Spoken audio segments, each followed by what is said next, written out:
Here at Beaumont, Farmington Hills, of course, came here when she started to feel those COVID-19-like symptoms. She was turned away, sent home 4 times. Her family truly believes if she was admitted and taken seriously, she'd be alive today.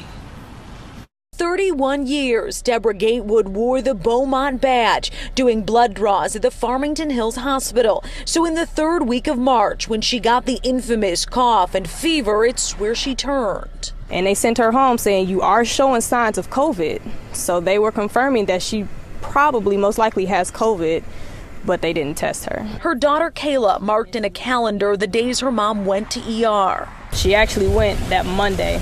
She says her mom was sent home 4 times, once with cough medicine, each time told to rest. The fever got higher and symptoms worse. The fact that she got infected doing the job that she loved doing for 31 years and she couldn't get taken care of by her own family, that being Beaumont, is just sad. It's disheartening, to say the least.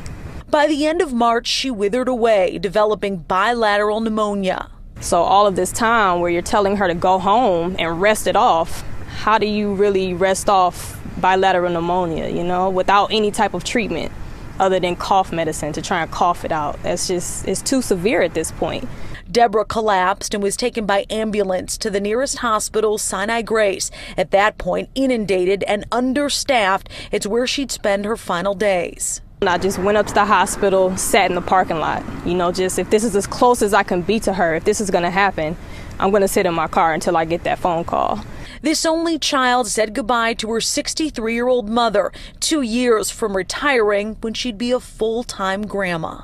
So she said, I'm hanging there for a couple more years. And she said she's going to retire, and then she was going to be the greatest grandmother nanny that I needed her to be to take care of my daughters. It was a different point in the pandemic a month ago when Deborah first went to Beaumont's ER. We asked the hospital what their protocol is now for admitting people. This was the response.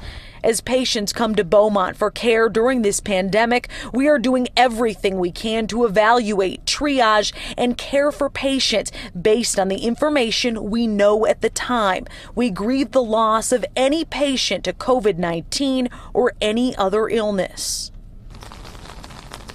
Last night on The Edge, we shared a very similar story to this one. A father and son turned away at multiple Metro Detroit hospitals. Sadly, they both passed. After that story aired, we received many messages from people all over saying this happened to them or their loved one. This is definitely not isolated to Beaumont Health. Live in Farmington Hills, Jessica Dupnack, Fox 2 News. Jessica, this is a difficult situation for the patients, their families, and for healthcare professionals too. That's why they call it the novel coronavirus. Doctors haven't seen it before, and with both the diagnosis and the treatment, they are not as precise as we would like them to be.